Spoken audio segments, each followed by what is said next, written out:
From the National Newsroom of the Canadian Press, I'm Rob Westgate.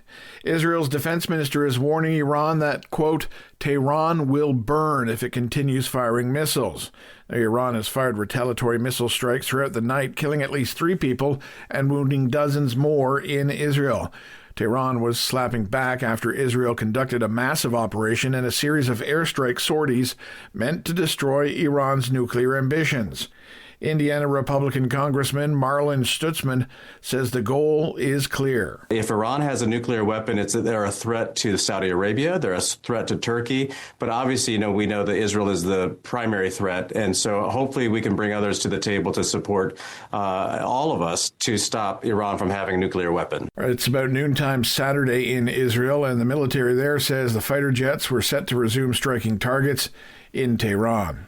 Now back home, where the popular idea of breaking down international trade barriers has picked up steam lately, with the Carney government poised to introduce a new bill to clear the path forward.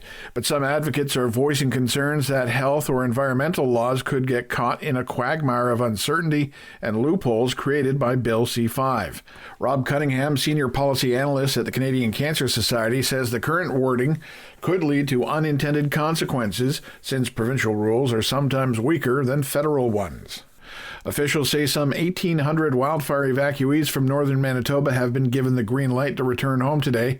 The mandatory evacuations have been lifted for Sheridan, Herb Lake Landing, Granbury Portage, and Snow Lake as of 8 a.m.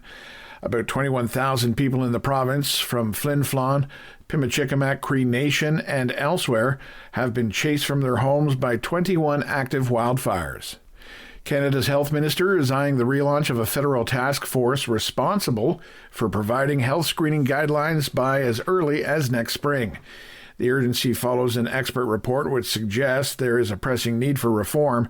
The Task Force for Preventative Health Care provides clinical guidelines for primary caregivers on screening and prevention measures for cancer and other diseases.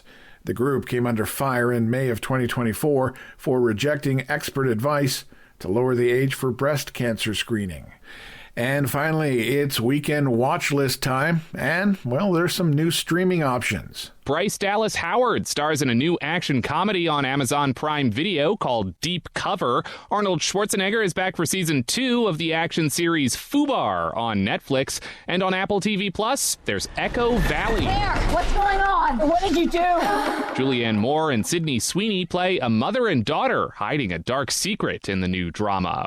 Mike Dubusky, ABC News. This is the Canadian Press. In sports, Canadian superstar Shai Gilgeous-Alexander scored 15 of his 35 points in the fourth quarter as the Oklahoma City Thunder rallied from a 10-point second-half deficit to beat the Indiana Pacers 111-104 and tie the NBA Finals at 2 games apiece.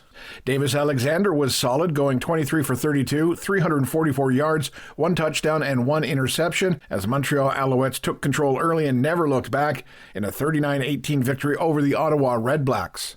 Kyle Schwarber hit a 3-run homer, while Ranger Suarez struck out 6 across 7 shutout innings as the Philadelphia Phillies beat the Toronto Blue Jays 8-zip. Meanwhile, 3-time Cy Young Award winner Max Scherzer topped out at 94 miles an hour and threw 56 pitches in his first AAA rehab outing since the Toronto right-hander suffered inflammation in his right thumb. And Sam Burns avoided a meltdown with a big par save on his last hole for a 5-under-65 and the lead at the U.S. Open at Oakmount. From the Canadian Press, I'm Rob Westgate. Thanks for listening. Don't forget to follow and subscribe. For more of today's top stories, visit thecanadianpressnews.ca.